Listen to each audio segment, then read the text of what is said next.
Okay, so just moving on to item number 1 here on the agenda, so declarations of interest. So I need to ask if any members have any interest to declare, and members provide details of interest they declare. Okay, I'll give Councillor Nerden first. He has his hand up there.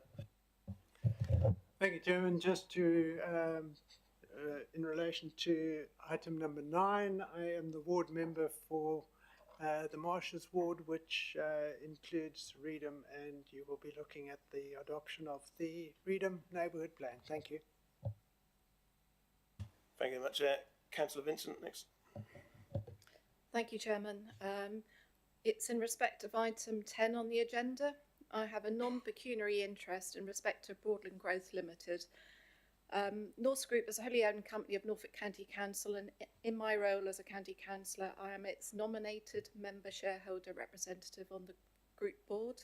I'm not a director, and it's an unpaid role, but in the interest of transparency, I just wanted to declare that. Thank you very much. Councillor Weinreich, next.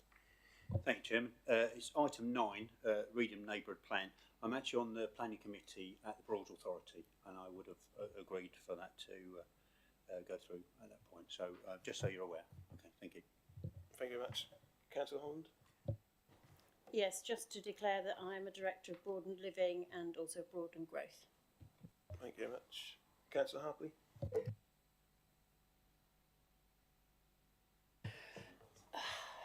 Same, but just Broadland Living. Thank you. Well, Councillor.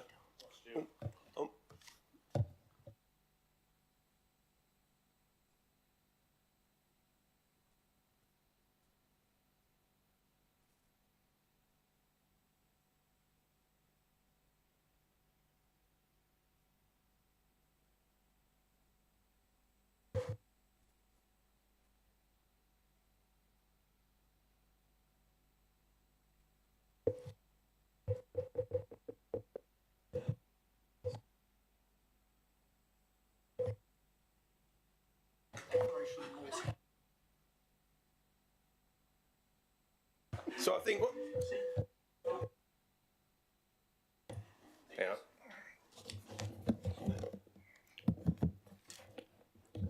Thank you, Chair. Just to regarding Broadland Growth Limited, I with Sue will be leaving. That's Sue H, by the way. We'll be leaving the meeting for that item as I'm on that company. Thank you. Thank you very much. Councillor Raw as well. Thank you. Just to note, with regards to item agenda 15A, that I sit on the Youth Advisory Board. Thank you very much. Any more declarations of interest at all? No? Okay. So moving on to item number 2 on this evening's agenda. So apologies for absence. Claire, can you report any apologies for absence, please? Thank you, Chairman. I've received apologies from councillors Copplestone, Mancini Boyle, Potter, Yusefian, Ward, Mear, L. Starling, Gurney and Clancy. Thank you very much. Okay, moving on to item number 3 on the agenda. So minutes of the council meeting held on the 25th of July 2024. Can I refer members to the minutes at page 8 of the agenda and ask members to indicate by show of hands if they're happy to approve them as a true and accurate record?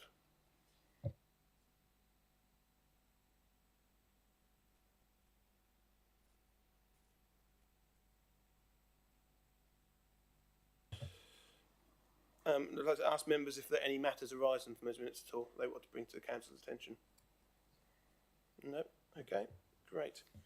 Moving on to item number 4 on the agenda then, so minutes of committee meetings. So I'd like to refer members to the minutes of the recent meetings of Cabinet, Planning, Audit and the Overview and Screening Committee at pages 15 to 69. So just making note of that one. So, okay. Any members want to make any? No? Great. Okay, moving on to item number 5 on the agenda, announcements. So I'd just like to note to members the Chair's engagement, which is on page 70. So I'd just like to make a few announcements. So for myself, so my charity for the year is Natasha Algie Foundation. So that was formed by 2 parents who, you probably heard the story, she lost her life on a plane having had a allergic reaction to food, a food allergy. So Natasha Algie Foundation do lots of great work raising awareness on food allergy. There's a Natasha's Law coming in around labelling of packaged food items. So to myself, this is a very personal charity to myself. My daughter suffers from 8 different food allergies, half of which she has an anaphylactic reaction to. So, you know, when I've seen Natasha's story, I thank God that I will never hopefully end up in that position that Natasha's family ended up in. So that is my charity for the year, very personal to me. So I'd like to draw to members' attention that I'm doing a few charity events over the year. One on November the 19th, which isn't a council meeting or committee, but I'm doing a sponsored silence on the 19th of November for an entire day. So from when I wake up to go to bed. So yes, people will try and get me to speak, but I'll try to hold off. But I shall send round, I shall get one of the officers to send round the link to my Just Giving page and the QR code. So any donations would be much appreciated for that. But thank you very much for that. So I'd look to see if there's any other announcements from anyone else. So any announcements from the Vice Chair then? I have no announcements. Thank you, Chair. Thank you very much, Chair. The Leader? Yes, thank you. Just a quick update on the discussions about devolution, because following the election, it was very clear the new government were looking for a redefined devolution agenda, and quite a speedy one. It's resulted in the offer of the county deal being withdrawn, and I think we can all agree, though, that devolution for Norfolk is important. I don't want to see us be second-class citizens. I think we should be a part of the national and regional approach, which has been at the forefront of the latest discussions and intentions elsewhere in the country. To that end, I've already been liaising with both Suffolk and Norfolk leaders to investigate ways of working collectively towards a revised deal which will align with that new approach. Further discussions and approach to government will lead to a refreshed approach in due course, I hope, and of course I'll update everybody as discussions progress. Thank you very much, Councillor Holland. Any members of the Cabinet like to make any announcements? Councillor Hartley? Thank you, Chair. As some of you will probably be aware, I would hope most of you, our Assistant Director for Individuals and Families, Mike Pursehouse, will be leaving us to join West Suffolk Council as a Director for Housing, Communities and Regulatory on Friday the 22nd of November. So as this is the last full council before then, I would just like to say a few words. The first being, stop! You've still got time to change your mind. But in all seriousness, Mike joined South Norfolk Council on the 22nd of September 2008 as a Community Safety Manager and has successfully progressed in his career to become Assistant Director of both councils since April 2019. Mike, with his no panic, get your ducks in a row attitude, offers huge support to members along with direct reports and teams, empowering them to address issues and move things forward with confidence.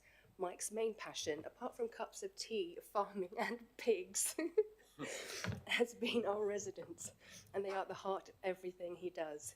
In November 2014, Mike developed the Help Hub concept, which is still going from strength to strength and was rated as exceptional in our latest peer review. This year marks the 10th anniversary, and I hope to see some of you at our celebration on the 7th of November. Having previously worked for the Prince's Trust, Mike truly values the contribution of the voluntary sector and advocates for their involvement in the services that we provide to residents, particularly when there is a more specialist need. Mike has a talent for convening people and enthusing them to overcome common objectives. We saw this in large-scale projects such as the previously mentioned Help Hub, but he does it on a day-to-day basis across all of his services. The safety of our residents is paramount, and Mike is at the heart of the county's response to safeguarding, leading the district council's group to ensure that not only are we doing all that we can to support people, that this is replicated countywide. I can honestly say that Mike will be truly missed by all, members, officers and external colleagues, and from the bottom of my heart, and I'm sure everybody else's, I would like to thank him for his truly exceptional contribution to Broadland and beyond, and wish him every success for the future. But please, don't go, come back. Thank you. Thank you very much, Councillor. Any other members of the Cabinet? No. So on to the Managing Director next then. Chairman, thank you. If I might, firstly, thank Councillor Hartley for her kind comments around Mike. On behalf of the Officer Corps, he will be sorely missed when he goes, and we would endorse the comments that Councillor Hartley's just made. I'd like to inform Council Chairman, if I might, that I was written to on the 26th of September by the Local Government Boundary Commission for England, announcing that they had decided to undertake an electoral review of Broadland District Council due to electoral inequalities in different wards. It's a normal periodic thing that they do when there's either an over 10% change in some of the numbers for particular wards, or on a time basis. Broadland District Council is overdue on both of the criteria that they use. The purpose of an electoral review is to consider the number of councillors elected to the council, the names and numbers and boundaries of the wards therein, and the number of councillors elected to each ward. There will be a set of important preliminary meetings with the leader, group leaders and councillors coming up in November. The dates will or have been circulated, but for reference, the leaders' meeting will be at 2 p.m. on the 7th of November. Group leaders' briefing will be at 12 p.m. on the 11th of November, and the committee will be undertaking an all councillors briefing at 6 p.m. on the 26th of November. Officers will be supporting all three of those meetings. If you have any questions about the process, you'll be able to have the opportunity to ask questions of the Local Government Boundary Commission and their officers at the briefing on the 26th of November, which will be on Teams and should be available to be in your calendars. The Council will need to provide a submission on Council's ideas of recommended size by May 2025 and warding patterns by September 2025. Officers will be working with our Electoral Arrangements Committee, chaired by Councillor Roper, to prepare reports for subsequent approval by Council before submission to the Boundary Commission's review. You will have already received a member briefing note providing a full timescale, and we look forward to your participation in this important piece of work. Chairman, thank you. Thank you very much, Okay. Moving on to item number 6 on the agenda, questions. So I'd like to advise members that we have no questions received at all from any members of the public for this evening's meeting. So we'll move on to item number 7, public speaking. I'd like to also advise members that there's been no request for public speaking at this meeting either. So we'll move on to item 8 on the agenda. So this is the revised complaints policy. So this is recommendations from Cabinet. So this is a report at page 72. I'd like to invite Councillor Roper to present the recommendations from Cabinet.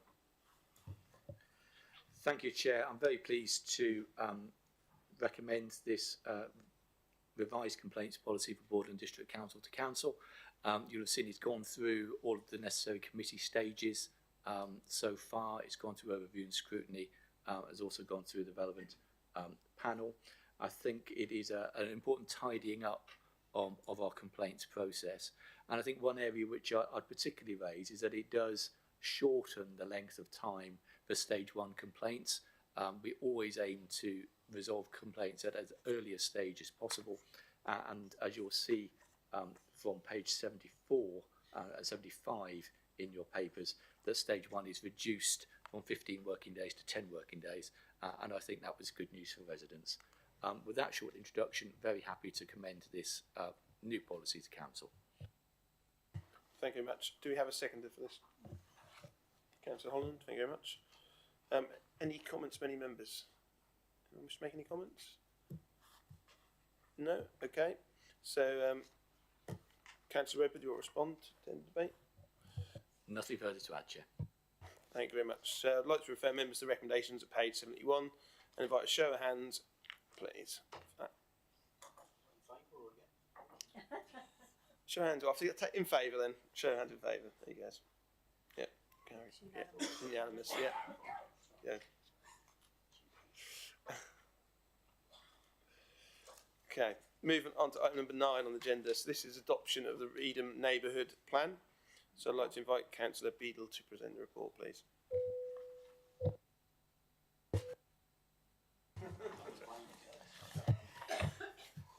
Thank you, Chair. I would like to propose the adoption of the Reedham Neighbourhood Plan. There's been a lot of work done into this by the district officers, but can I say especially by the volunteers within and around the parish. This has been a very well thought out plan and with a lot of options thought through and sorted out. and it is proposed that the council adopts or makes the Reedham Neighbourhood Plan tonight, which I'm happy to approve of, and that it will immediately go into the planning process. We don't really have an option not to adopt it because it's all legal, and that the plan is not in breach of the legislation. So I'd like to propose it, and I would also like to suggest the local member second it. Thank you, Chair. And have a seconder, so that's Councillor Nurden. Yep. Do you wish to speak now, or do you reserve your right to speak? Thank you. I'll speak as well. Thanks. Okay, so any comments from any members on this neighbourhood plan? No. So, Councillor Beadle, do you respond to end the debate? Oh, Councillor Nurden, do you want to speak? Yep. Thank you, Chairman.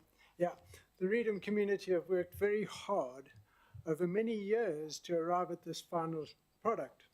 I say many years because there was the significant interruption of COVID, the pandemic and lockdown, and the final product is before you, and I commend it to you all for approval. Thank you. Thank you very much, Councillor Nurden. Councillor Beadle, do you respond to end the debate? That's fine, Chair. I'd like to refer members now to the recommendations at page 89 of the agenda that the council is to recommend to adopt the Reedham Neighbourhood Plan. Could I have a show of hands in favour, please? Yeah, unanimous, yeah. Right. That's unanimous, thank you very much. Okay, moving on to item number 10 on the agenda. So this is the Broadland Growth Limited becoming a wholly owned company. It's on page 95. So for this one, I have to note that Councillors Holland and Beadle need to leave the room for the duration of this item, so we'll just wait a few moments while they leave. You can step out as well. Okay, thank you.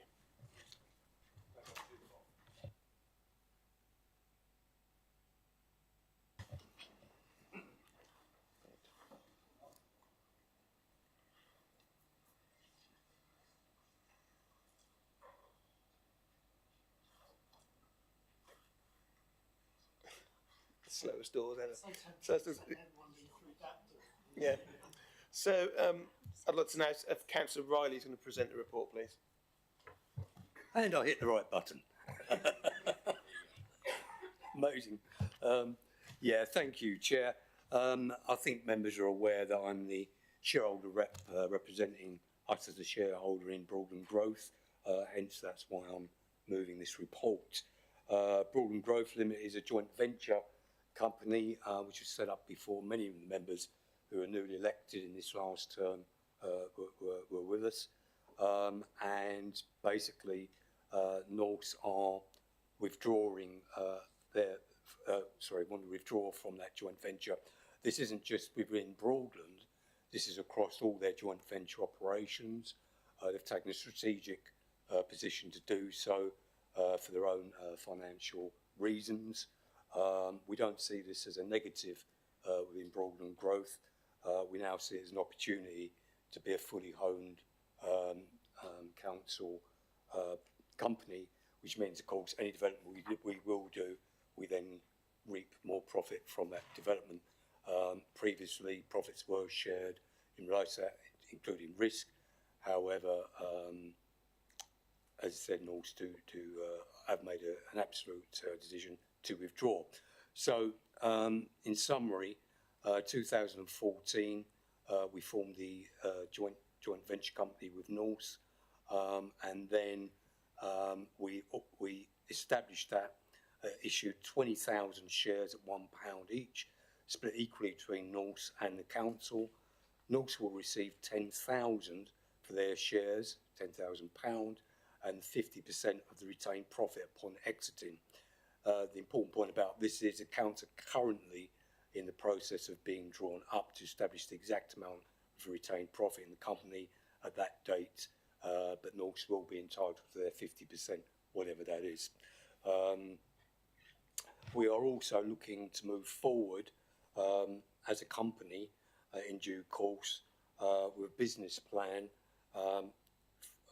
which will be presented to members to develop approximately 35 properties on land at Plumstead East Road, Plumstead Road East, sorry, in Thorpe St Andrew.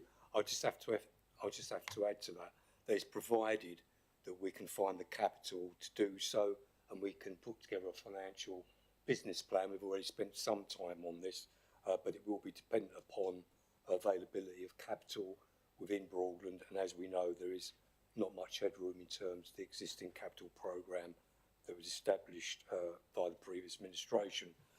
So it will be subject to examination of that capital in order to proceed.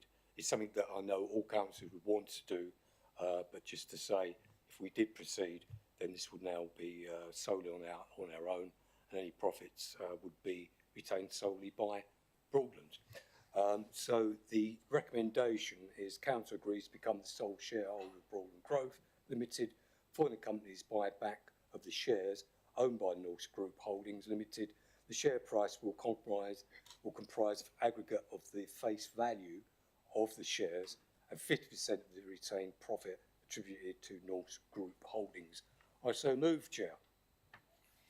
Thank you very much, Councillor Riley. I'd like to ask a seconder now, please. Councillor Roper. Thank you, Chair, and I'll reserve the right. Thank you very much. Any comments, any members, please, on this item?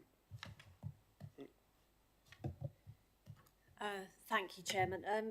Just as a matter of interest, I note the portfolio holder has said that Norse are coming out of all of their joint ventures. My question is, do we have any other joint ventures with them? No, as far as I know. We have no other joint ventures with Norse. Councillor Merrill. Thank you. There were two questions. I noted the portfolio holder said about the 50% profit figure without mentioning a figure. Again, I would have expected in a proposal like this to come forward with the provisional. I know it's not the audited figure, but just to be aware of that. And I note on 3.2 it's brought up about the 35 properties on Plumstead Road, which I know has been in the offering for a very, very long time, and just wondered if there was any more on that. Again, we had a specific officer who was assigned to this a long time ago. Again, not much movement.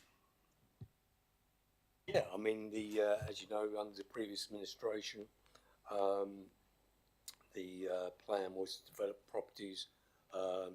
There were properties developed previously, as you're aware of, and that was at 14 homes at Currabrack and 22 homes at Great Plumstead, which is some time ago. They did achieve a profit. None of the houses were retained, just for general information. They did return a capital profit to the council. In regards to the 35 properties, we've spent some considerable time since we've been elected in as the administration on trying to pursue development of that. It's not easy because the market conditions are actually still not still not ripe really for this. Properties are still stagnating. There are not very many properties selling, so clearly we have to make sure that we've got all the ducks in a row. But one of the clear issues is capital to be able to proceed with that, and we've got a squeeze on capital. So hence my caveat on this, that we hope to bring forward a business plan for that, but clearly we've got to develop and be creative in how we produce and provide capital for it, because the 5.5 million in general reserves has been allocated already, so there really isn't much headroom anywhere else, apart from within Broadland Growth. At the moment within Broadland Growth we have 5 million. However, we've still yet to sell Thorpe Lodge, and the budget line on that is 2.5 million, but all the indications are that it will sell for less than that. That will put a further squeeze on the 5 million in Broadland Growth, meaning we've got even less capital. So this is what we're facing in terms of being creative around our business acumen for the council, but we do intend to move forward, but we do need to create the circumstance and the financial plan for doing so, and that's where it sits at the moment, Martin. And as far as the accounts are concerned, whatever the accounts are they're legally entitled to 50% of it. So it doesn't really matter what the figure is at the moment, but they're still being worked on, and I'm just not in a position to be able to give those because they're being worked on at the moment.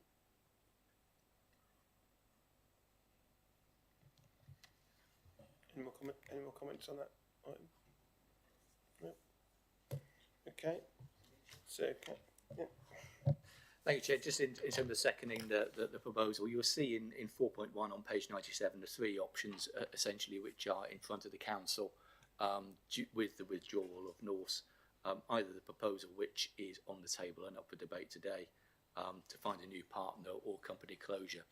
Clearly the latter is not something which anybody would want to consider. As far as a new partner is concerned, that would take time. And we wouldn't be guaranteed necessarily that one would come on board.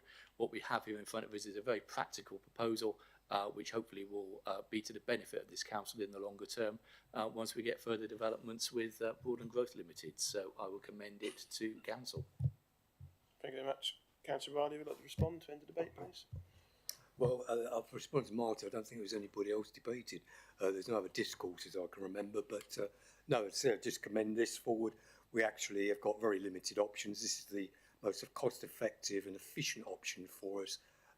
Anything else actually would cost us more money, be less efficient, and cause us possibly considerable problems. And we do need the company retained so that we can move forward in the development. We need a company in place. So anything else we do would seriously delay the establishment of a company anyway. And Daniel was also giving some indications around that. So yes, optimistic around this, move forward, take it as an opportunity rather than, anything negative. I think it is an opportunity for us. And going all the way back into 2014, when I was a councillor, I'll just add this, on ONS, there was considerable concern within the ONS committee at the time, before I became chair, across party about a joint venture with Norse anyway. And the debate was, could we actually have this as a company solely owned by us because of the profit? And the cabinet in the end went down the road of a joint venture. So it's always been questionable anyway, what's in the best interest, but we are where we are now. So from 2014, it's finally been resolved around the way that some ONS members saw it in 2014. Thank you, Chair.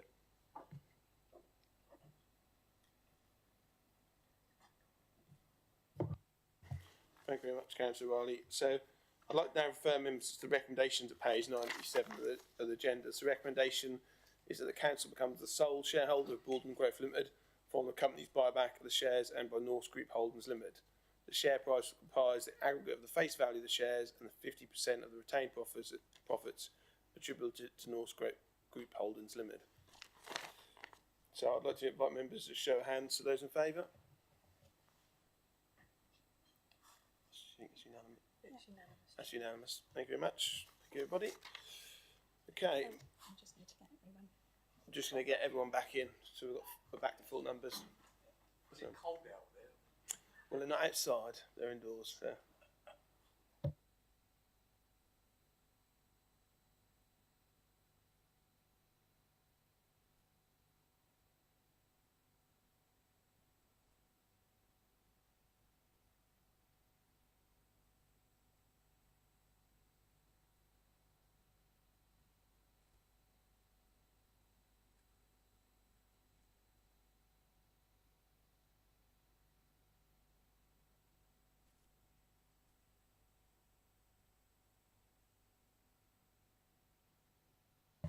Okay, thank you very much. I think everyone's back again. So moving on to item number 11 here on the agenda.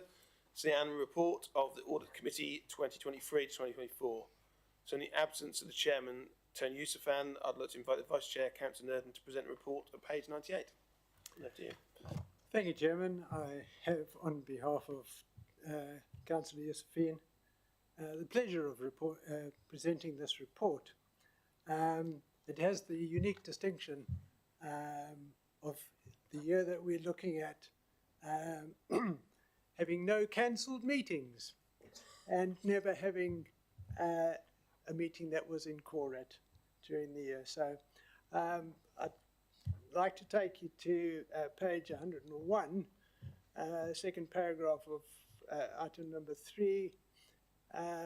The committee was established to play a pivotal role in the delivery of corporate governance at the authority, improve standards of internal control, review financial information, including such items as the annual statement of accounts, and to allow for more specialist consideration to be given to internal and external audit-related matters, and of course, risk management provisions. Some of the items that the committee looked at: the annual governance statement, risk management policy, the strategic risk update, matters relating to internal audit, the review of the contract procedure rules, anti-fraud and anti-corruption strategy. We also looked at the independent person being appointed to the audit committee. We looked at external audit, and I know Councillor Riley had some comments to make at the previous audit committee meeting. We looked at the Code of Corporate Governance, and I commend the annual report to members.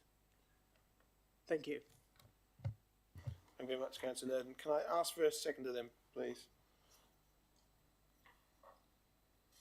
Councillor Starland, do you wish to speak now or reserve? All I'd like to say is that they do a very important job and they should all be commended for it. Thank you very much. Any comments from members then on this item? No. Councillor Nurden, do you want to speak to wrap up? Nothing else to add. Great. Okay. I'd like to refer members to the recommendations, page 105, and the recommendation is that the Council approves the annual report of the Audit Committee for 2023 to 2024. Can I invite members a show of hands, please? That's unanimous. That's unanimous. Thank you very much, everybody. Okay, moving on to item number 12 here on the agenda. So this is the Monitoring Officer report on page 106. Can I please invite the leader to present the report at page 106, please? Yes, thank you. This report is very short. I'm sure you'll be pleased to hear. It basically is looking to appoint a substitute to the Norfolk Police and Crime Panel and an appointment to the Planning Committee. So the recommendations simply are that the Council approves the appointment of Councillor Paul Albert to the Norfolk Police and Crime Panel as a substitute member, as outlined in section 2, and item 2, the appointment of Councillor Bill Johnson to the Planning Committee in accordance with section 3. So I think I'll leave it there. Thank you. Could we have a second, please? Councillor Weimark, thank you very much. You want to speak now? Okay. Okay. Any comments from any members on the Monitoring Officer report? No. Oh. Can I just say I welcome Bill back to the Planning Committee? Thank you. Thank you very much. So yes, second, do you want to speak at all, Councillor Weimark? No. Okay. I would just echo what the Vice Chairman said. Thank you very much. And ask the leader to respond to end the debate, please. I think hang on a second. We've got some Councillor Catchpole. Just a point of information. The person who sits on the Police and Crime Panel now also sits on the Norfolk Community Safety Partnership on the same day. So that goes hand in glove now with sitting on the Police and Crime Panel. Thanks. Thank you very much. Leader, respond to end the debate. Okay. Thank you. Yes, I don't think there's really anything to add. I just continue those recommendations and assume we take the vote. Thank you. Okay, so I'd like to go to a vote on the recommendations. The recommendations are that Council approves the appointment of Councillor Paul Albert to the Norfolk Police and Crime Panel as a substitute member as outlined in section 2 of the report, and also the appointment of Councillor Bill Johnson to the Planning Committee in accordance with section 3 of the report. Can I invite members to show hands, please? Those in favour? Unanimous, Chair. That's unanimous. Thank you, everybody. Okay, so moving on to item number 13 on the agenda, outside organisations. So I'd just like to ask members to note the following reports from members representing the Council on the following outside bodies. So we've got the Norfolk Health and Wellbeing Board and the Norfolk Wealth and Haven Integrated Care Partnership, reports submitted by Councillor Lamon on page 108. Broadland's Older People Partnership, a report submitted by Councillor Karimi Gouvenou, page 110, and also Norfolk Strategic Flood Alliance report submitted by Councillor Jan Davis on page 111. Okay, right. Moving on to number 14 on the agenda then, so questions from members. So item 14A is a question from Councillor Dave Thomas, and I believe we have Councillor Catchpole who's going to ask this question in his absence. Okay, so Councillor Catchpole, Thank you, you Chair. have 2 minutes to ask a question.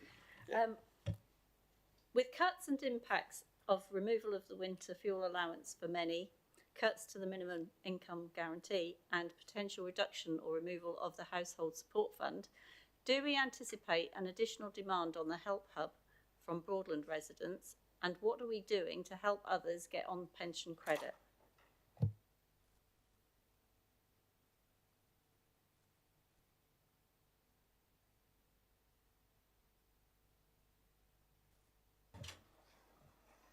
Is that everything okay? Cool. I don't know if you'd stopped and we're going to... It's okay.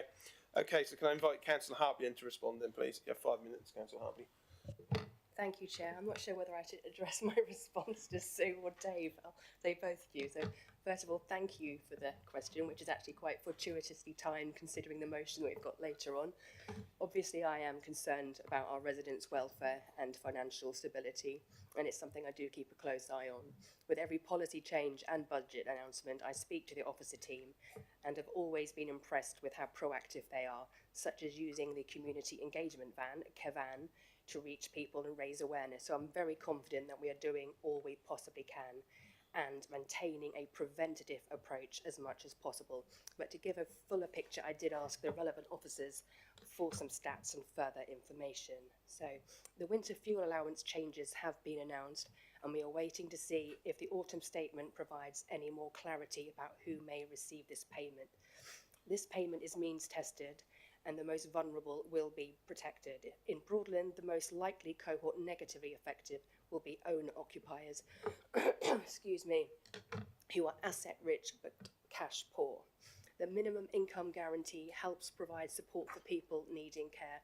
Norfolk County Council reviewed their rates, and changes to this payment will come into force in Norfolk on the 4th of November. I'm sorry. This is quite a complicated matter with many variables, so it's difficult to be precise about the impact this will have. However, initial data shows that around 34% of recipients will, 34% of recipients will have to pay more for their care, many of whom will have no other way to increase their income. Approximately 20,000 people receive the payment in Norfolk, and we can assume this will affect around 2,800 households in Broadland. The Household Support Fund has been confirmed until March 2025, and we will wait for the October budget to understand what post-April 25 will look like and review this when we know more. This has been a successful programme and model of working, so we are optimistic that a refreshed model will be rolled out. In terms of impact, the number of households we have supported this year is looking relatively stable compared to last year. In Broadland, we will receive around 6,000 requests for support. With the staff restructure in July to ensure we have the right resource and skills in the right place, we are well placed to absorb reasonable increases in demand. We will keep a watchful eye on announcements from government and the budget next month in terms of what might be available to our residents and how to best harness it. We have now extended our social prescribing services to cover all Broadland GP practices. This will help integrate our work with primary care and improve data sharing and support. This provides additional capacity in the system which Broadland does not have to fund. We have been working hard at targeted work to ensure the maximum uptake of benefits for our residents. We have been using system LIFT, Low Income Family Tracker, to use hours and open source data to identify and contact individuals and families. We have been using this to better target our resources on those most in need. This will include those who are affected by a reduction in various payments and benefits. A good example of this is pension credit. Officers have met with the DWP this week to work on a joint programme of events to promote pension credit take-up. This is one of our key work streams to ensure that our older residents claim the maximum of funds that they are entitled to Officers are working on a plan to deliver sessions over the next couple of months using Kevan, with benefit officers, communities team and DWP staff working together to identify residents who may need additional support. We already have completed proactive intervention work to support pension credit take-up by contacting residents directly that we know are on our systems. However, we also want to reach those who need this support but are not on our systems. The results from the proactive contact so far show that between November 23 to July 24, which is the last data collection point, 27 households have been assisted to successfully claim pension credit, providing an additional circa of 125,000 of annual residence income.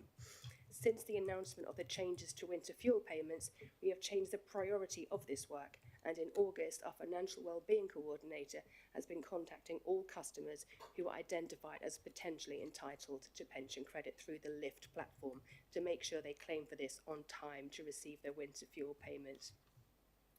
This work has now been completed, and we have managed to make successful claims for around 40 further residents. These Councillor residents. Hartley, you've got to wrap up. That's your 5 minutes. Oh my goodness. Sorry. Finish what you're. Yeah. Okay, I'll just move swiftly on.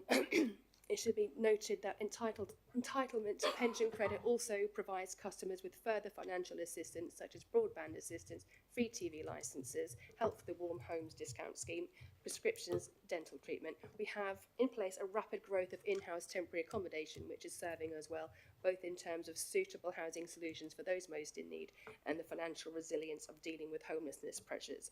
Our homelessness demand continues to increase, with approximately 85 individuals or families in some sort of TA right now, but we are coping. Further hardship will only increase demand, but we are better placed than many. Finished probably there? I'm done. Hey, Danny, yeah. Okay, great. Also worry about your health as well. You seem around out of breath there, but also out of time as well, unfortunately.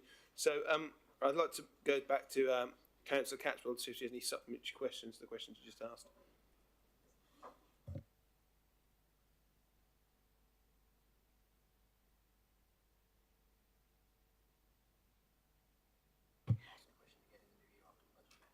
Okay.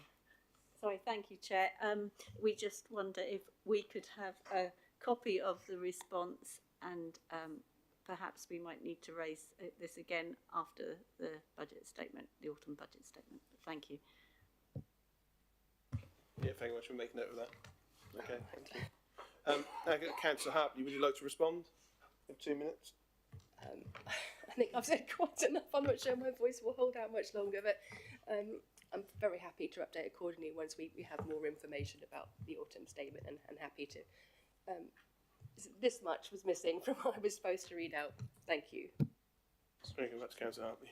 Okay, so that was a question from David Thomas, 14A. So we move on to item 14B, which is a question from Councillor Thomas. So, as everyone's aware, he just arrived for everyone's information. So, Councillor Thomas can now ask his question in person. Thank you, Chairman. Can I commend the Cabinet Member for Environmental Excellence on the Where's the Fly Tip campaign? However, what challenges does he expect to come from County Council decisions on the recycling centres and the trade waste charges, please? Thank you very much, Councillor Thomas. As you've said in your question, County have introduced these changes and we have to deal with the consequences of those changes. Broadland District Council is responsible for dealing with fly tipping on public land. Looking at the evidence, DEFRA have published a report undertaken by academics at University College London regarding such operating procedures, because they have been enacted elsewhere at various places across the country. The conclusion is that such changes did not see a significant increase in fly tipping in the areas studied. Similar changes have been implemented in Suffolk going back to 2021 have indicated there may be initial issues but settle down over time. I'd like to also commend our contractor Veolia on their swift responses to fly tips that we have encountered, which have been quite considerable. And that's one reason why we've introduced the Where's the Fly Tip campaign. So they have also been very proactive in clearing fly tips as and when they come across them. And I actually came across a landowner just the other day who said that they hadn't got around to actually reporting a fly tip on their on the side of the road near their property, and it was cleared by the team proactively. So that's good to hear. However, I mean, we will be monitoring the situation clearly because as the new arrangements are brought in, it may well take some time to see how things are going to play out in terms of increased fly tips. As I say, it isn't a decision we've made. It's county have introduced these changes in terms of closure on Wednesdays and booking times for the recycling centres.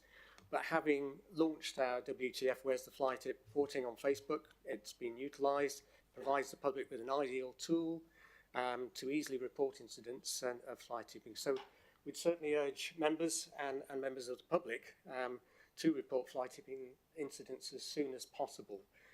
It's a case of collecting evidence as well as just reporting and collecting it. And if we can have the evidence, that helps us to then track down serial fly tippers, unfortunately, that we come across. And it is a fact that there are certain fly tippers that are serial, and we need to be able to crack down on them. So collecting that evidence is very important. So urge everyone to report using WTF and other means as soon as possible. But we will be monitoring, and we've got a dashboard to track both geographically and in terms of trends and the intensity of incidents over time. Thank you very much, Councillor Davies. I'd like to ask Councillor Thomas if you have a supplementary question. You've got 1 minute. Not at this time, thank you, Chair. Just to thank the Cabinet Member, and as he knows, normally outside of Council I do email and chat to him regarding the issue anyway, so I'll keep doing so. And look forward to that collaboration. Thank you and support. Okay, that was a question from Councillor Thomas, 14B. So we move on to item 14C, so a question from Councillor Starland. So I'd like Councillor Starland to ask this question. You have 2 minutes for the question. Thank you. I'll read it as I should have written it, rather than I clearly left a typo, which is quite appropriate actually. But with mobile phone service providers like EE and Vodafone already switching off 3G services and warnings to customers of O2 and 3 that their 3G services will soon be switched off too, many mobile phone users across Broadland will be concerned that they will no longer receive data services as they do not get 4G or 5G services in their area. The switch off of 3G services will be particularly felt across rural areas, but will also affect some of the urban fringe around Norwich, where many people will be aware that the mobile phone coverage maps shown on their service providers' websites are pure fantasy. Will the leader use her position to contact the mobile phone networks to ask what service improvements have been or will be put in place when 3G services are removed, how they will seek to provide data services to those people who will not get any data when 3G services are cut, and remind the mobile phone companies of their legal obligation to provide phone and data services to 90% of the UK landmass by the 31st of January 2027. Thank you very much. I'd like to invite the leader to respond then, please. You have 5 minutes. Well, thank you for the question. I understand the concerns because I know in the rural areas and certain parts of the urban fringe, mobile coverage can be inconsistent. I do note that Vodafone and EE, for example, have already switched off their 3G coverage and did so last February time. Others are about to do so. I think it's O2 primarily, and EE, which are the two left that are in the process of doing that. I would point out that it does affect data. It doesn't affect calling, that people can call and phone and text via 2G, which is pretty much available, although again, sometimes inconsistent. What I would say also is that I'm more than happy to reach out to those providers and write to them. I do write a good letter. Somebody's already said that, I think, haven't they? I'm more than happy to write to them and reach out to them to do a couple of things which I think might help us. So perhaps request information on any service improvements they might have planned for areas which have either lost or will be losing 3G. I'll look to see if we can get some assurances on how they're working to maintain their data services where 4G or 5G coverage may still be limited. And I think that's actually one of the major issues rather than the loss of 3G, the fact that 4G can be very inconsistent. And then also to remind them that their legal obligation is to cover 90% of the UK landmass with mobile services by January the 31st, 2027. There is a little bit more we could say about broadband improvements in Broadland, because that provision is improving, even though where the companies are sometimes making a bit of a mess of our pavements, it is actually benefiting our broadband options. I think things that can also help are encouraging people to use Wi-Fi calling where they have that option if there's mobile signals are a bit poor, and also to look for support for a reliable solution to dodgy Wi-Fi connections also. The other thing I think is worth asking mobile networks to do, and I think it's possible for them to do, is to encourage supporting people who are still only using 3G devices, because there may be schemes that they could bring forward which would help with upgrades and provide affordable options. And I think that's something that would be worth us trying to approach them for. So what I'm saying is that I will definitely try to keep an eye on the issue. I will look to see if there's any other steps we can take to help those communities and the people using those services. And I will report back if I hear back from them once I have managed to write that letter. Is that all right? Councillor Stanley, would like to respond? Thank you. I just think the mobile phone services need to be reminded that just because they're covering Norwich, sometimes quite poorly in itself, and they've covered all the big urban areas, that we don't want to have this sort of digital divide. We already have some of our rural communities which feel quite cut off and remote by getting 2 or 3 buses a day, and it's not helped then if you don't even get decent digital mobile phone service. And some of the internet providers regularly show off now that they bundle 4G chips into their boxes as a backup, and then they won't work I have a question, in their Councillor areas Stanley. anyway. Thank you. Do you have a question or not? Okay. Reiterating and thank Okay. you for her support. Fair enough. Okay. Okay. Do you want to respond? Yeah, I absolutely, I agree. I think the biggest problem, really, and that's the thing that we will be trying to get to, is it's inconsistent. You know, even in the city, sometimes the signal's poor. So I'm more than happy to do as much as I can to make sure we get as good a coverage as we can, within the limits of my own abilities to persuade them to do so. But thank you. Thank you very much, Councillor Holland. I think in my professional capacity, working for one of those providers, we do take it seriously, and we can apologise to people as we transition across this new technology. But I echo your thoughts as well, and I do that in my professional capacity for the people abroad and make sure we do have the coverage we people deserve for their services. So, okay, thank you very much for that question. So I'd like to move. I have indeed got interest in it, yes, because I find the same problems you. There's not spots all over the place, and it's horrendous. So number 15, so we're moving on to number 15, item 15 on the agenda here, so the motions. So the first motion we've got here is 15A, so this is on inclusive play provision. This motion was submitted by Councillor Kareem Gouverneur, so I'd like to ask her to present the motion. She has 5 minutes to speak. Thank you, Chair. Before I read the motion, I'd just like to say there's an amendment to, well, not an amendment, an extension to paragraph 6, which has been agreed with the seconder, Councillor Catchpole.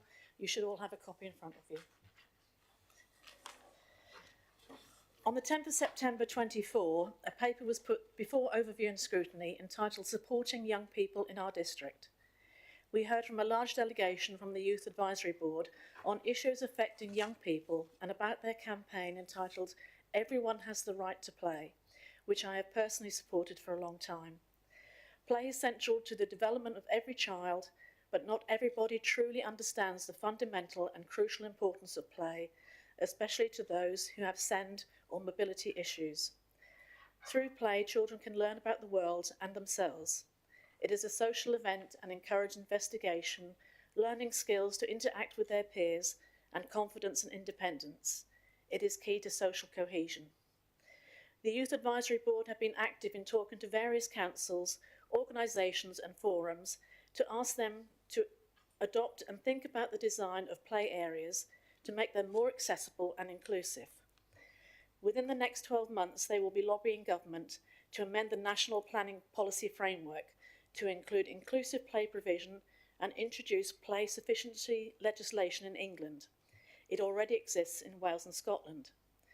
They have been joined by Active Norfolk and Play England and have been asked to be involved in the development of a new 10-year strategy for play areas which are inclusive for all, not just for children but for family members as well. I would like to ask the Council to sign up to the Youth Advisory Board's pledge to provide accessible, inclusive, safe play environments that challenge, excite, stimulate and promote the interaction of all young people of all abilities. Noting that full compliance with the pledge will require a staged implementation and may be restricted due to resources.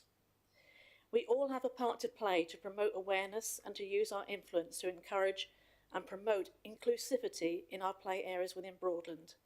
I hope you will all agree that every child has the right to play. Thank you. Thank you very much. I'd like to now invite Councillor Catchpole to second the motion. Let's speak now or later. Thank you, Chair.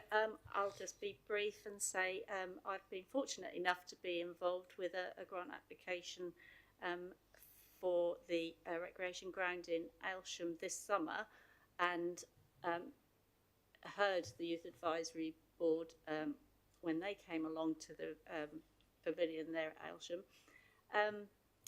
And the thing that really struck me then was the number of people who this affects, that the play equipment that can be provided that is labelled as accessible and inclusive provides equipment for not only children with disabilities but children to play if their carer or parent is disabled or one of their siblings, and so it's not the numbers of people that are affected by being able to have this type of play equipment on the in the play parks across the district will be more than just those children who are themselves affected. So I would just ask the council to support this motion and take the pledge to look at all possible avenues, grant funded or otherwise, to get at least a piece of play equipment on all of our parks through town councils, parish councils and any other means. Thank you. Thank you very much, Councillor Catchpole. So I'd now like to invite debate from members. Anyone would like to speak on this matter? Sure. So Councillor Riley first. Shout out because the chair can't see me from here, so I wasn't trying to jump in. Well, yeah, this is really close to my heart. I sadly lost a child before she was old enough to play, but it had a fundamental effect on my life and all I was doing, my previous corporate backgrounds, etc. So I started up my own playground company, manufacturing and selling directly, and I employed up to 50 people in that company. And Lloyd George said from a time when children had no right to play, that a child's first claim on society is the right to play. But I know in my time, in terms of my endeavours with my company, turning part of my profit into deprived areas for play, that inclusion was not always budgeted for and was much worse than what it is now, in fact.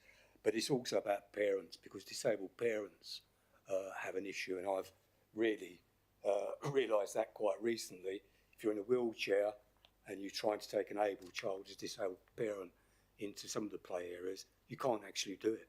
You can't go over, soft ground unless it's provisioned properly.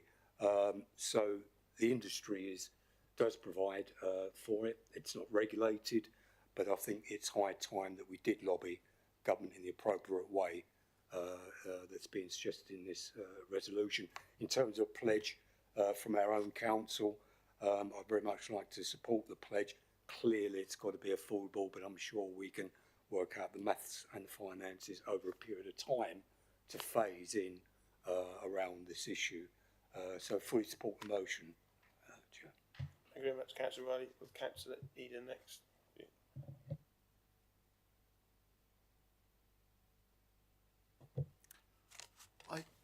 Thank you. I fully support the motion. Delighted that it's been something like this has been brought forward. We see in our town council in Thorpe, St Andrew, we've just renovated a play area. And we see how many new people are coming in, And it's not only great for the children, but it's actually bringing the community together. And people are talking, people are exchanging.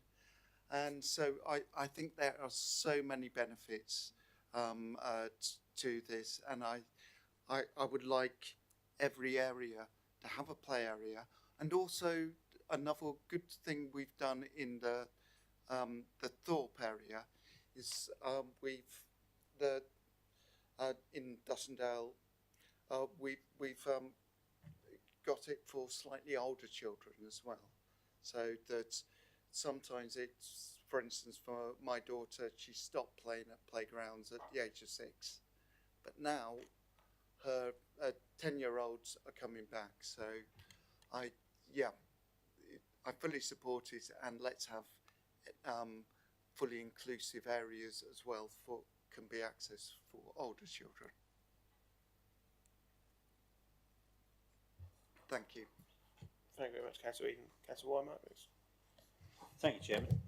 I just want to say I support this. And it was interesting what Steve just said, but I remember when I did my social work degree, I mean, children were seen as small adults until the 1950s, and probably beyond, to be honest, which is something that, thank goodness, we've moved a long way from. So, you know, not just children, but obviously children who need, to be inclusive really, people with handicaps, you know, need to be supported, you know, disability, sorry, an old-fashioned word there from the 50s, you know, but yeah, but I think all young people should be able to access play areas. And on that note, I'm really, really pleased to say that Rackies Parish Council, which has got, well, about £200,000 of Section 106 money, we're just in the process of spending, and the park should be open very soon, where we've got a number of items of play equipment, but also exercise equipment, which are accessible for people with disabilities. So I'm just pleased to say that, you know, we are moving in the right direction, but a lot of that is driven by parishes and town councils, exactly as we're saying here, you know, but we should do everything we should to, or can, everything we can to actually drive that forward too. Thank you. Thank you very much, Councillor Empson next. Yeah, as a parent with a child that has disabilities, I'm well aware of how some parks are restrictive. They're, you know, we go to the park and there's just nothing that he can do. So I'm all for inclusivity and the introduction of equipment that does give the chance for all parks to be accessible to all. Agreeing with Councillor Eden, the work that we have done in Thorpe St Andrew at the parks always involves very simple additions to make it accessible.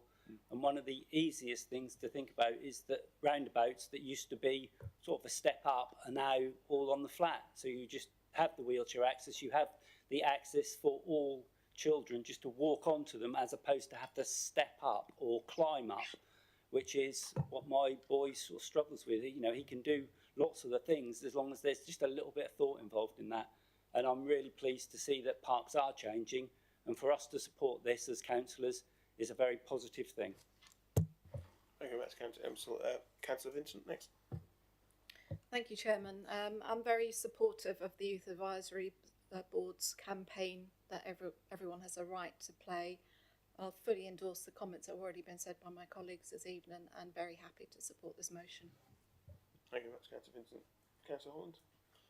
Yes, I just want to add, I think one of the elements of it also is about trying to lobby to get the National Planning Policy Framework to incorporate these ideas, and I think that's a really good thing.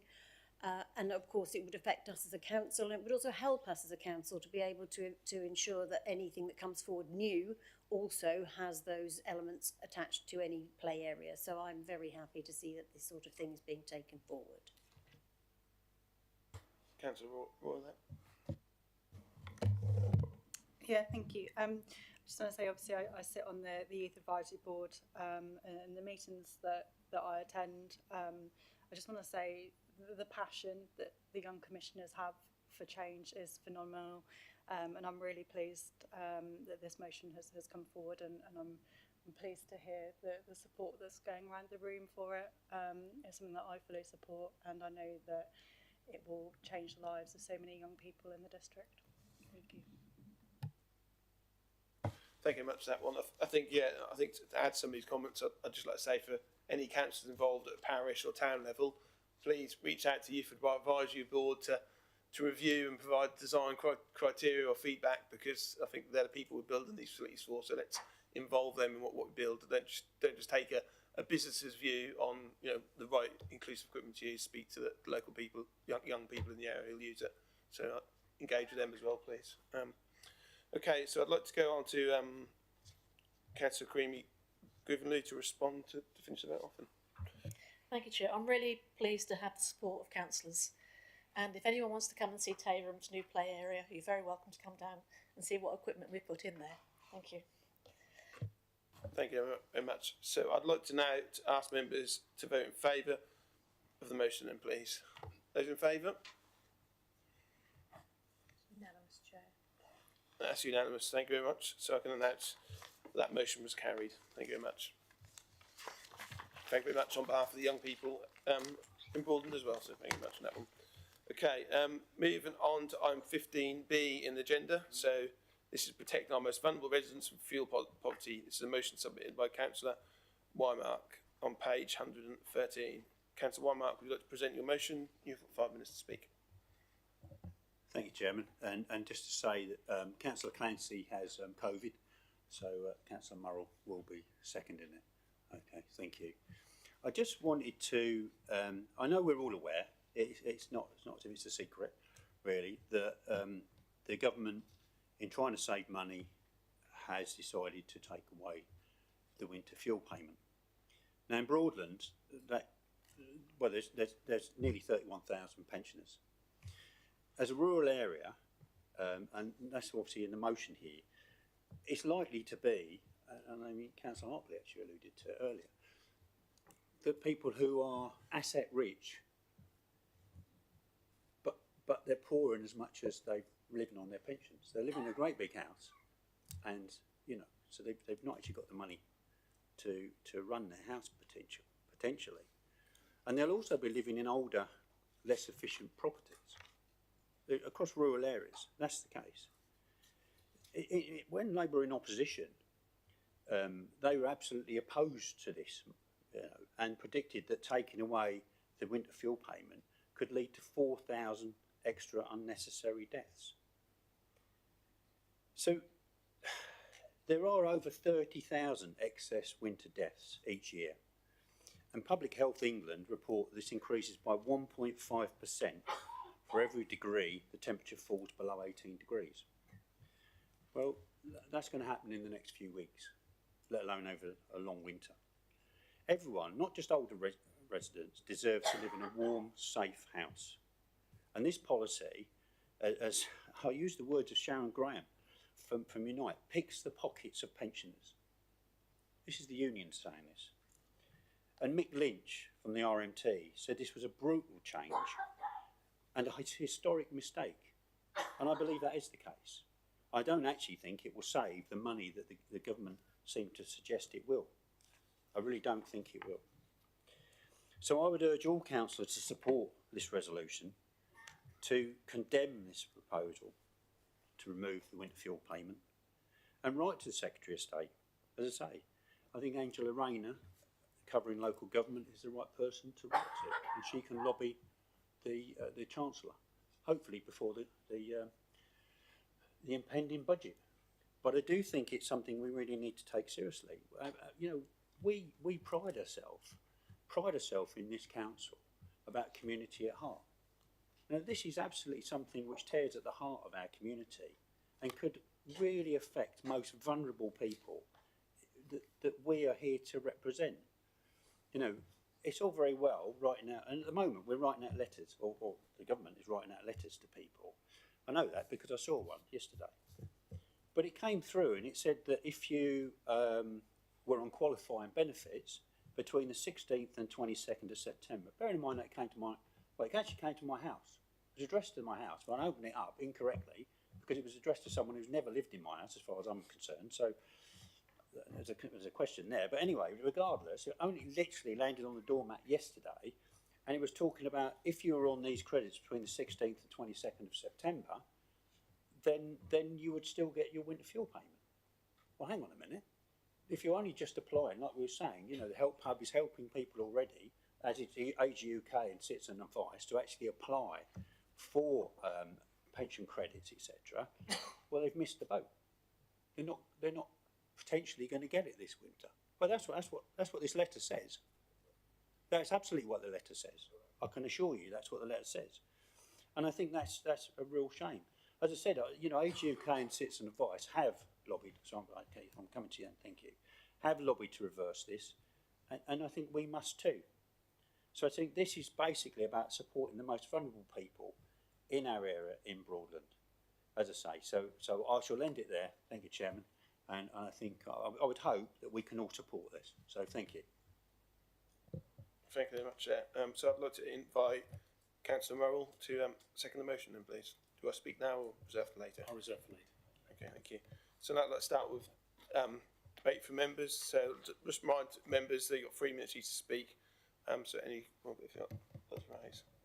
Councillor Booth, up to you. Thank you, Chair.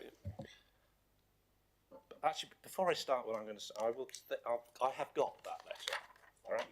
And the bit you missed out was, do not worry if you did not claim pension credit by the 22nd of September 2024. We can backdate your claim for up to 3 months, provided you meet the pension credit qualifications for the entire period. So it's not saying it's too late, it's saying you can go back 3 months. So let's get that clear. Now we'll go on to what I was going to say. This Tory motion is a cynical piece of opportunistic political theatre, which doubtlessly emanates from Tory Central Office.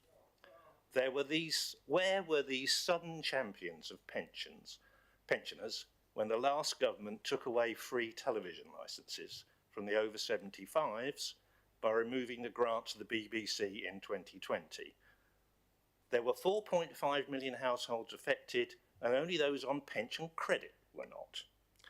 Where were they when their government suspended the triple lock in 2022 to 23, and also chose to increase pensions by the Consumer Price Index instead of earnings?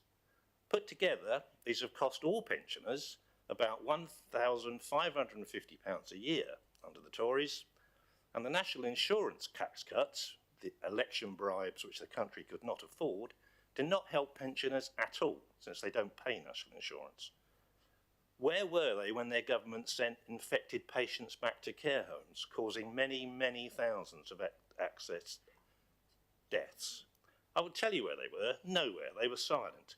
But as soon as the Labour government is forced to take an action they would not have normally wanted to, but have had to because of the financial mess left to them by the last government, there are floods of crocodile tears, howls of anguish, and videos showing pensioners who have just returned from their tennis club or are wearing £17,000 gold Rolex watches complaining about the policy. Also, where was their what was their government doing about the 880,000 pensioners not claiming pension credit? Nothing, because it saved the government money. This government, however, is trying to do something about it. Indeed, I received this letter from the DWP telling me about pension credit and how to check if I'm eligible, just a few days ago. In light of all this hypocrisy, I ask the Council to reject this cynical political grandstanding and vote against this motion. Thank you very much, Councillor Booth. Councillor Roper next. Thank you, Chair. I'll say at the outset that I do not agree with the proposals as set forward by the government at the moment, and I do agree with the Liberal Democrat opposition nationally and locally to the changes. And I'd like to be voting for this motion, but I do have some problems with the motion as it's set out, and in a few moments I'll come round to a proposed amendment which I think will help to allay those. In terms of the problems with the motion, I do take issue with trying to set one vulnerable group against another by saying this group is the most vulnerable, that group isn't the most vulnerable. And I think that's a mistake within this motion. I would not say that the pensioners not receiving the £300 are any less vulnerable than the disabled adults who have just lost £1,000 in Broadland as a result of the minimum income guarantee changes, for example. So the first change I will make to the motion will address that point. it was a former Tory Prime Minister who said we need to condemn a bit more and understand a bit less. I think I would also be looking to change the resolution parts of this motion, which I'll come to in a moment. There are lots of things I could condemn. Some I disagree, some I condemn. As I said, I could certainly condemn the fact that there are disabled people in Norfolk who are £1,000 worse off as a result of a policy made in Norfolk by a Conservative Norfolk County Council, which some people in this room voted for, is something I could condemn. I could also condemn the failure of the last Conservative government to do anything about the cliff edge of eligibility around pension credits, where we still have a situation where people with small occupational pensions actually lose hundreds of pounds a year despite trying to do the right thing.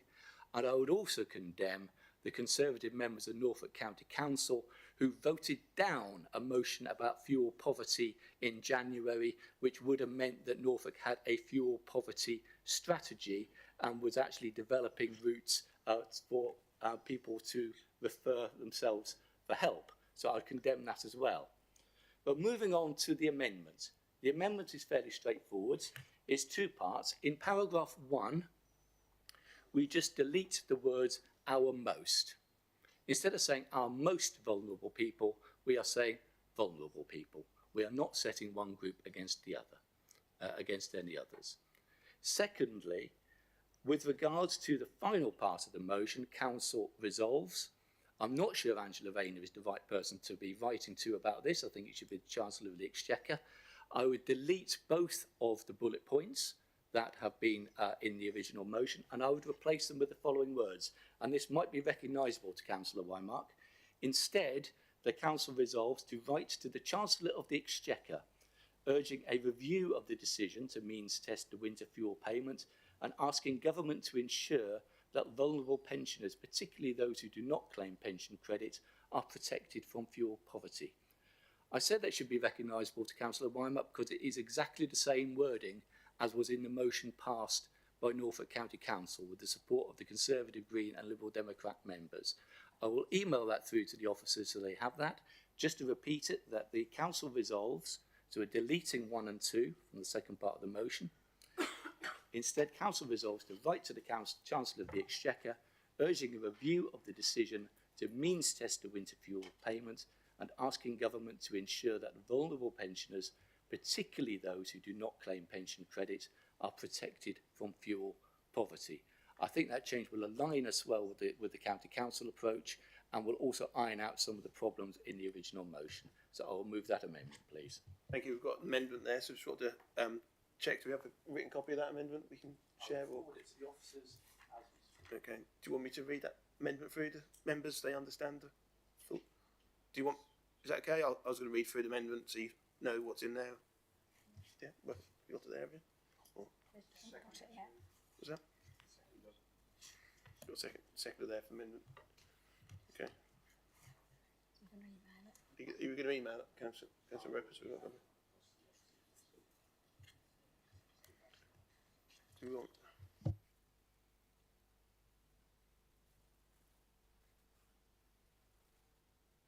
Yeah, just wait a few seconds. Once that amendment comes through, I'll read it through to members so you've got it there, but it'll be a minute.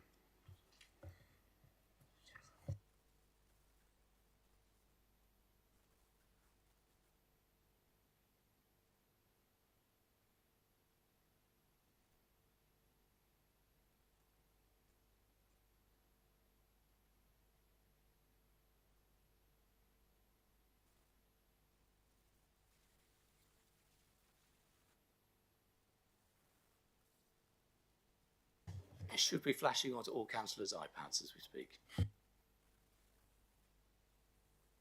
Okay, so just got the amendment here then. So on paragraph 1, we want to delete the words almost.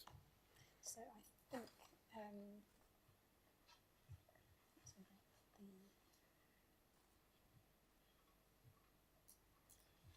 so the motion is from this council resolves to.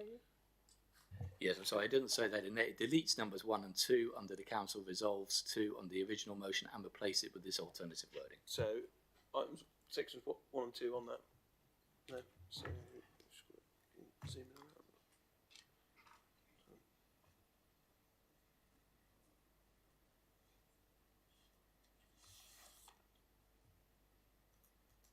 So, okay, so members, we're on the original motion you had. This council resolves to. So there's point 1 and point 2 in there. So they're being removed with the wording you've placed here, Councillor Roper. Is that correct? Yes. So the wording that Councillor Roper has used, I don't know if people have got on their iPads yet, but says this: says to write to the Chancellor of the Exchequer, urging review of the decision to means test the winter fuel payment, and ask the government to ensure that vulnerable pensioners, particularly those who do not claim pension credit, are protected from fuel poverty.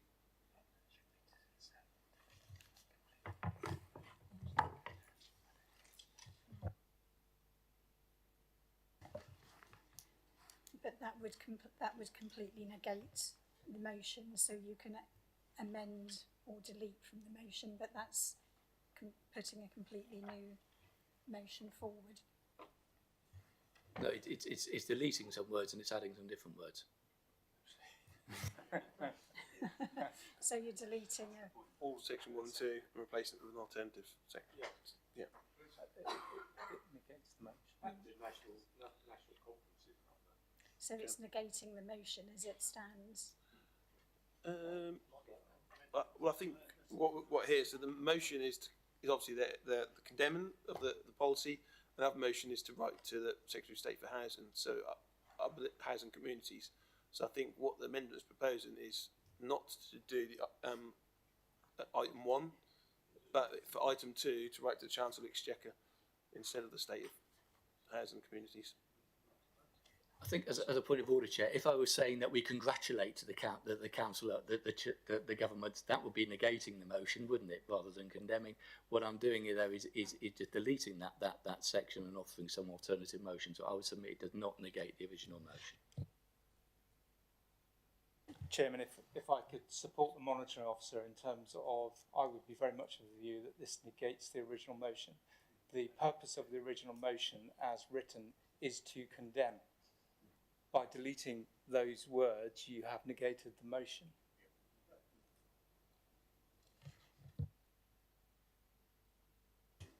Councillor Weinmark, if Councillor Roper was suggesting, as I said, when I first started, that I was happy to, we should write to the Secretary of State for Housing, Communities and Local Government and the Chancellor of the Exchequer.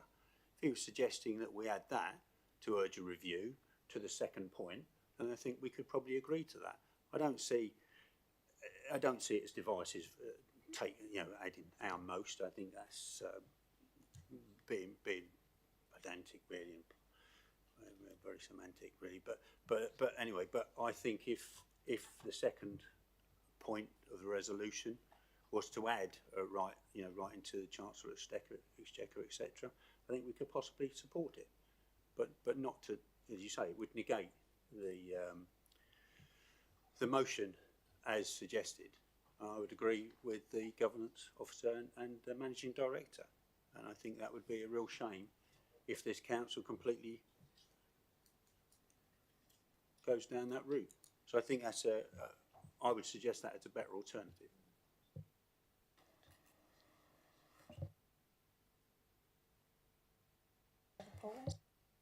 So members, I'm just going to pause the meeting for a moment, and we'll have 5-10 minutes. You get a comfort break, and we'll discuss this one briefly. So.